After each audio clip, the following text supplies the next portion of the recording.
Got light better there. I'm live now. Ooh, that's a little bit better. It's not the greatest, but we're trying to still figure this out.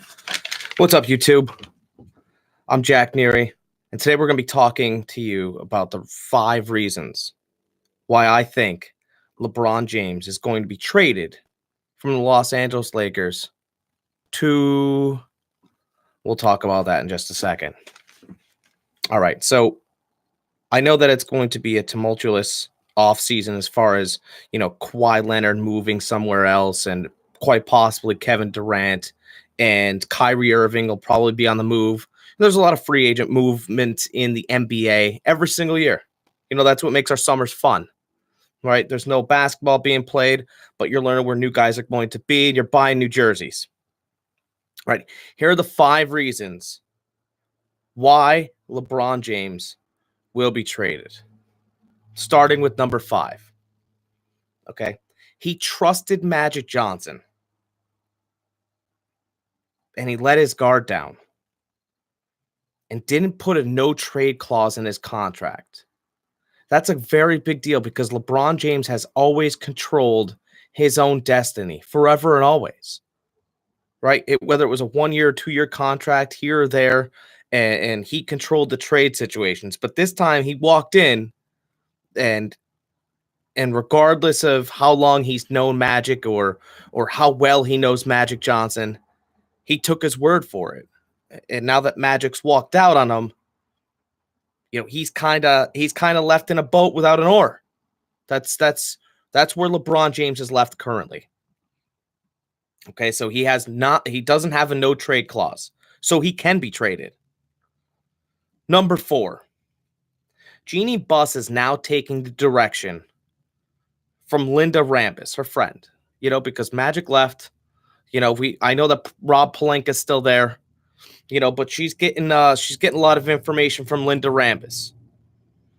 And her husband's Kurt Rambis, and he's kind of helping them through the whole situation. We all know where there's a Kurt Rambis, there's a Phil Jackson. And Jeannie Buss dated Phil Jackson for 10 years. They know each other very well. They split up amicably. So my guess is if she gets in trouble, she can always, she's got Phil on speed dial. And we know Kurt Rambis has Phil on speed dial. All right, Phil Jackson's Laker involvement, it was speculation, right? We were just thinking maybe he was there looming. But this past week, Magic Johnson was honest with everybody on First Take and said that it was, to the best of his knowledge, that he thought that Phil Jackson has a part or at least some kind of input into the Lakers organization right now, because the Frank Vogel hire, Frank Vogel, don't get me wrong, is a good coach. He did well in Indiana, and he did his best in Orlando with what he had. But Frank Vogel is a Kurt Rambis guy. And Frank Vogel was in the running to become the New York Knicks coach until Jeff Hornacek said that he would run the triangle for Phil Jackson. They all know each other very well. Frank Vogel, Phil Jackson, Kurt Rambis. It's a perfect triangle, isn't it? It's a perfect triangle. Number 3, speaking of Phil, right? It's no secret that him and LeBron don't see eye to eye. LeBron bristled when reporters asked him about Jackson's referral to his business associates in a posse. Listen, posse slang for a gang. It's slang for a group. It's not really a big deal. It is a slang nonetheless. And he wasn't very happy when he used that derogatory, he thought at least, a derogatory slang towards his group of business partners. LeBron preferred Phil Jackson to use a better word because he knows him. Phil's getting old. He was a bit lazy when he, laid it out that way. But, that's how he wanted to use the word. But they're not friends. And Phil might have the upper hand. Phil might have been able to kind of weasel his way or work his way back into the Lakers organization. Because remember, Phil Jackson wanted to be the Lakers general manager anyway. They just wanted him to coach. All right, so they don't get along. Number 2, David Griffin is now running the show in New Orleans. And that's very important to understand because that was LeBron James's old general manager in Cleveland. And no matter what anyone says, LeBron James does have player input. Okay, him and the general manager sit down.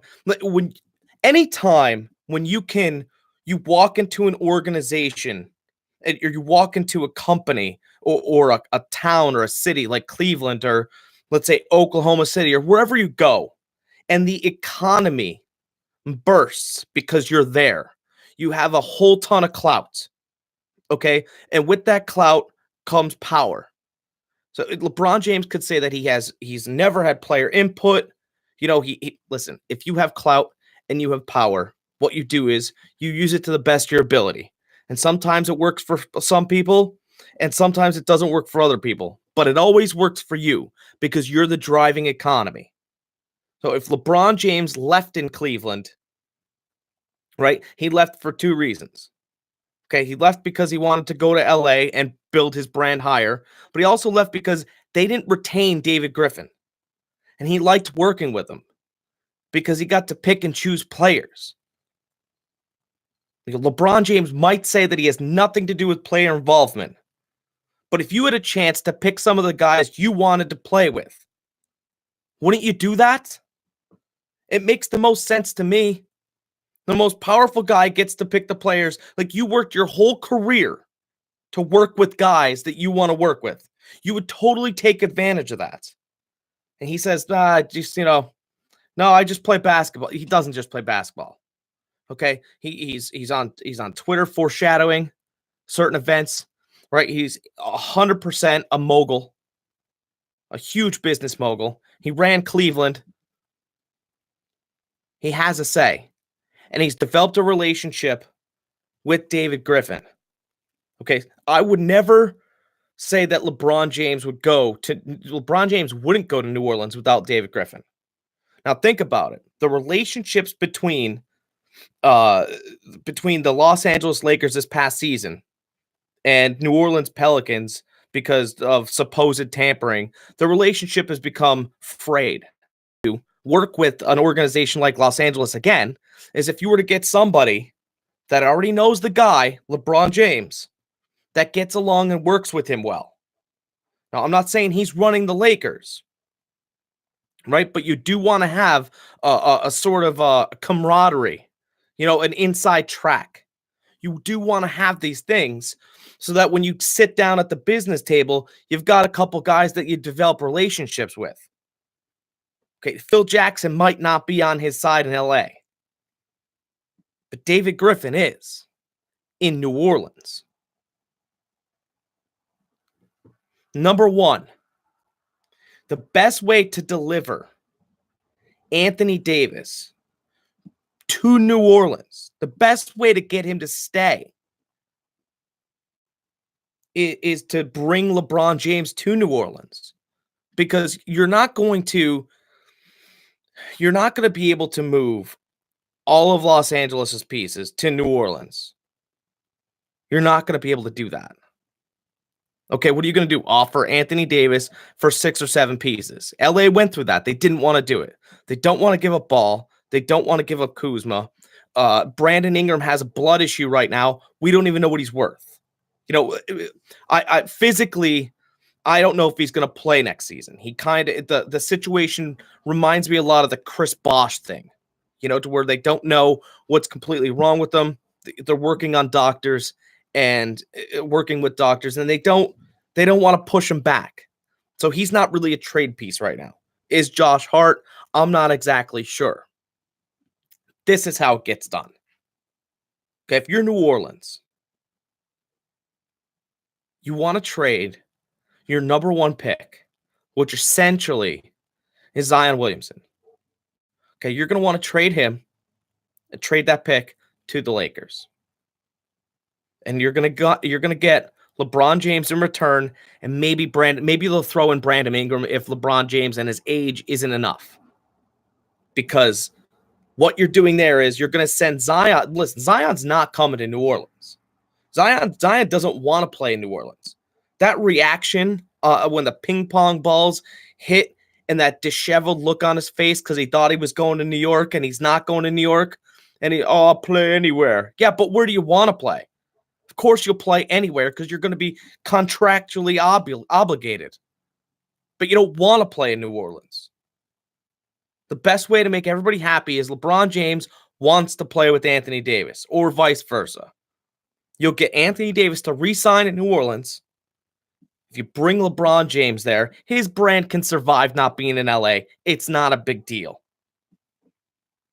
And Zion Williamson goes to the Lakers. Oh, but the Lakers are real fun then. Then you got Ball. Then you got Kuzma, who's a shooter. They kind of work in tandem great. If Zion Williamson, who's a physical freak, right, it'll make the Lakers fun instead of drama-filled. Everywhere LeBron James goes is filled with drama. Miami had drama when we went there. Remember? Oh, who's going to take a back seat, Bosh or Wade? Then he came back to Cleveland. There was Kyrie Irving drama. Then he went to Los Angeles. He's been in Los Angeles for 13 months. Look at all the drama. I'm not saying Magic left because of him, because there was a whole ton of stuff going on. But the moves that Magic wanted to make were going to help or facilitate LeBron James. It's LeBron James's world, and everybody else is just living in it. David Griffin can deal with that. Phil Jackson can't stand it. Zion will be a Laker, and LeBron James is going to the New Orleans Pelicans. That's what I think is going to happen as far as trades go, or as far as that trade goes. Guys, there's a button right down here. It's a subscribe button. I'll be putting up sports information once or twice a week, depending on schedules, obviously. But just subscribe, like, and you'll get information like this. If you want to say something in comments, you have an opinion or an argument against what I just said, let me know. I'm more than happy to listen.